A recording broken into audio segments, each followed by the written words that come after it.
వీధిలో విషయాలు వదిలిపెట్టేయి. నీ శరీరం గురించి, నీ జన్మ గురించి నీకేం అర్థమైంది అక్కడ మొదలు. అది సరస్వతీ కటాక్షం. అసలు నీ గురించి నీకు తెలిసి నువ్వు సాధన చేయడం ఒకెత్తైతే, సరస్వతీదేవి ఒక్కొక్కరిని ఒక్కొక్క రూపంలో అనుగ్రహిస్తుంది. వైదిక సరస్వతి, వేదముల చేత ప్రతిపాదింపబడిన సరస్వతీ స్వరూపం అన్ని వేళలా వీణ పట్టుకోదు.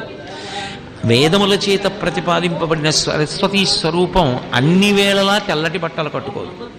ఒక్కొక్కసారి తెల్ల బట్ట కట్టుకుని అనుగ్రహిస్తుంది, కొందరి విషయంలో ఎర్రబట్ట కట్టుకుని అనుగ్రహిస్తుంది. శంకరాచార్యులు వారే సౌందర్యలహరి చేస్తూ ఈ రెండు రూపాల గురించి మాట్లాడతారు. వారు మహాపురుషులు, వారికి తెలియని విషయం ఏముంటుంది.